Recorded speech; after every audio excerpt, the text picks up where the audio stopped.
দেখো বন্ধুরা, এখানে এটা চিকেনের স্কিন আছে। তো চিকেনের স্কিনটা কিভাবে পরিষ্কার করতে হবে, প্রথমে গরম জলটা করে নিতে হবে, তারপরে চিকেনের স্কিনগুলো এইভাবে দিয়ে দিতে হবে।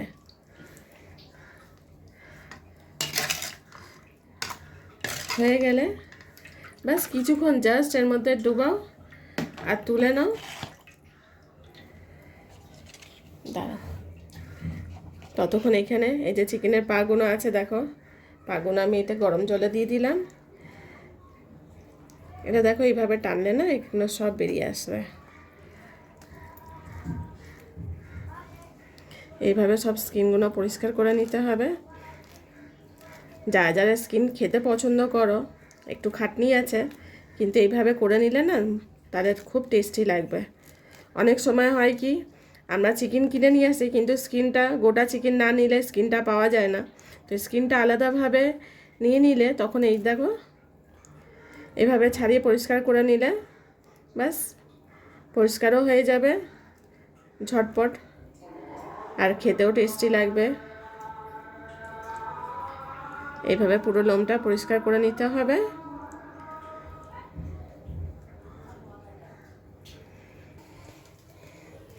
দেখো বন্ধুরা, এটা ছাড়ানো হয়ে গেছে। এবার এক্সট্রা যত স্কিন আছে ওটা আমি পুড়িয়ে নিচ্ছি, এখনো ধোয়া হয়নি।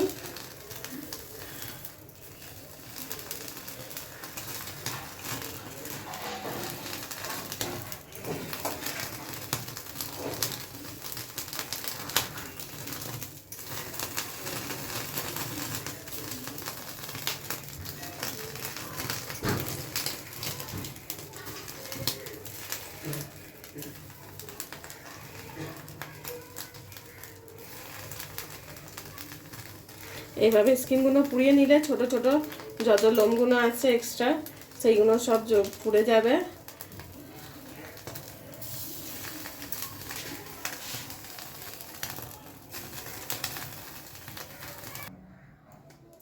তাহলে বন্ধুরা, আজকের স্কিন চিকেন রান্না করার জন্য আমি নিয়ে নিয়েছি এখানে 1 কেজি চিকেন, নিয়ে নিয়েছি এখানে হাফ কেজি মতন আলু। আলুটা ছাড়িয়ে ধুয়ে রেখেছি জলের মধ্যে। আর লাগছে এখানে আদা রসুনের পেস্ট, আদা রসুনের ধনে পাতা, লাগছে এখানে চিকেনের স্কিন, দেখো এখানে ধুয়ে পরিষ্কার করা আছে, এবার শুধু কেটে নিতে হবে। আর লাগছে এখানে পেঁয়াজ, এখানে মশলাগুলো দেখে নাও, জিরে পাউডার, ধনে পাউডার, গুঁড়ো লঙ্কা, গুঁড়ো হলুদ, গরম মশলা, এখানে আছে গোলমরিচ পাউডার, স্বাদ অনুসারে নুন আর 2টো শুকনো লঙ্কা। আর লাগছে 1 সসপ্যান জল আর সাদা তেল। ঠিক আছে, যে কোনো তেল দিয়ে রান্না করতে পারো, তাহলে সাথে থাকো দেখতে। বন্ধুরা দেখো, আমি স্কিনটা যে কোনোভাবে তোমরা রেখে দিতে পারো। এটা একটা এমনি করে দেখো আমি কাট করে নিচ্ছি।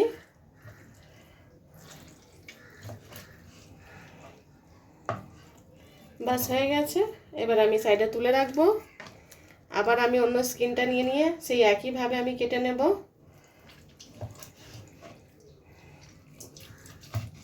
হয়ে গেছে, চলো এবার রান্না করব। তাহলে বন্ধুরা, আমি এটা দেখো আমি ডেকচিটা বসিয়েছি, ছোট ডেকচি, এটা গরম হয়ে গেছে। আমি এবার রান্নার সাদা তেল দেব আন্দাজ মতন, তোমরা কম বেশি যে যেমন তেলে রান্না করতে চাও ওইভাবে তেলটা দিয়ে দিও। তা আমি একটু বেশি দিয়েছি, কেন আলু ফ্রাই করবো। গরম হয়ে গেছে, এবার আমি আলুগুলো ছেড়ে দেবো।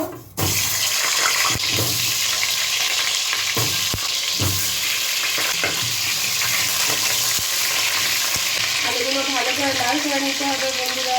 তাহলে বন্ধুরা আমি একটু হলুদ দিচ্ছি যাতে আলুগুলোটা একটু কালার হোক, দেখতে সুন্দর লাগবে। তাহলে তাহলে বন্ধুরা দেখো আলুটা লাল হয়ে গেছে, বেশ ভালো সুন্দর কালার হয়েছে।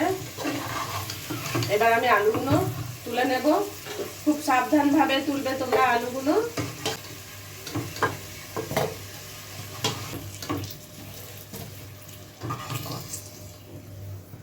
দেখো আলুগুলো কত সুন্দর কালার হয়েছে। এবার আলুগুলো আমি সাইডে রেখে দিলাম, সামান্য আরেকটু তেল দেব। আগে আমি 2টো শুকনো লঙ্কা এর মধ্যে দিয়ে দিচ্ছি। এবার আমি পেঁয়াজগুলো দিয়ে দিব।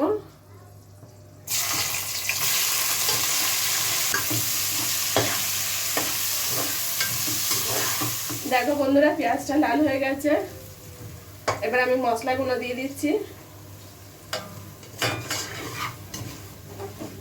মশলাগুলো দেওয়ার পরে না একটু ভালো করে সুন্দর করে এটা নাড়ালে তাহলে মশলাগুলো একটু কাঁচা স্মেল থাকবে না। এটা একটু ফ্রাই হোক ভালো করে, ততক্ষণ আমি পাশের গ্যাসে একটু গরম জল বসিয়ে নেব। দেখো এবার আদা রসুনের পেস্টগুলো দিয়ে দিচ্ছি, ওখানে মশলাটা তো হয়ে গেছে।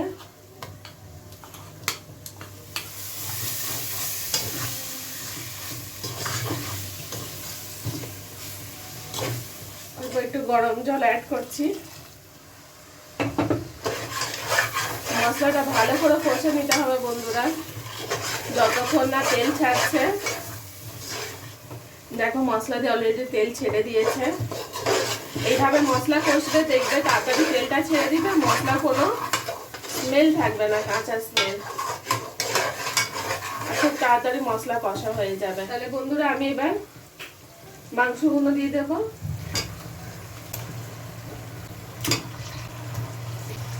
ডিমগুলোও দিয়ে দিচ্ছি।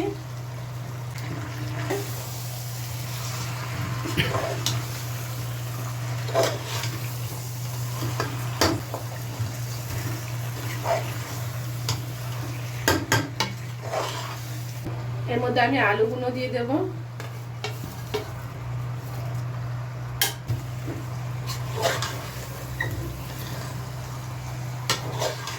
মাংসের মধ্যে বন্ধুরা আমি মাটন আমি দেব, কিন্তু আমি ভুলে গেছিলাম তোমাদেরকে দেখাতে। তো আমি মাটনগুলো দেখো নিয়ে নিয়েছি। তো আমি মাটনটা একটু ভালো করে আগে ধুয়ে নেব। দেখো বন্ধুরা এখানে যাই না তোমরা দেখতে পাচ্ছ কি না, এখানে দেখো অলরেডি তেল ছেড়ে দিয়েছে। এবার আমি এর মধ্যে মাটনগুলো দিয়ে দেব।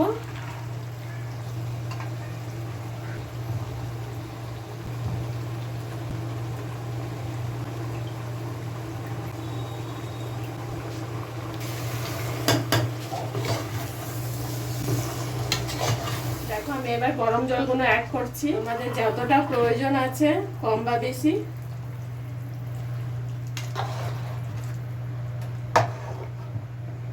এবার আমি এটা ঢাকা দিয়ে দেব 10 মিনিট মতো, তারপর 10 মিনিট পরে আমি তোমাদেরকে খুলে দেখাবো, ঠিক আছে?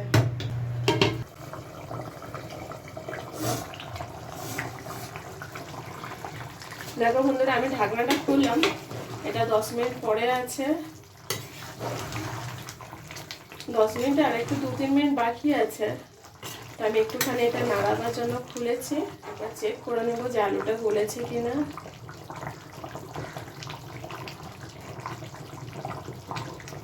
আলুটা সামান্য একটু এখনো শক্ত আছে, আর একটুখানি হোক, তাহলে আর একটু 5 মিনিট মতন হোক, তারপরে আমি দেখাচ্ছি। আবার ঢেকে দিচ্ছি আমি। তাহলে বন্ধুরা এটা আরো 5 মিনিট পরে দেখো আলুটা গলে গেছে, রান্না হয়ে গেছে। এবার এর মধ্যে আমি ধনে পাতাগুলো দিয়ে দিচ্ছি।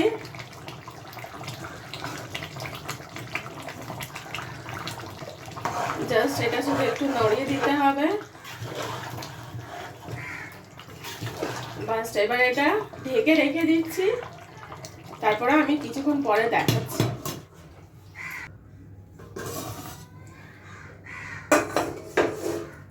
তাহলে বন্ধুরা দেখো কত সুন্দর রান্নার কালার হয়েছে। লেগ পিসগুলো দেখছো?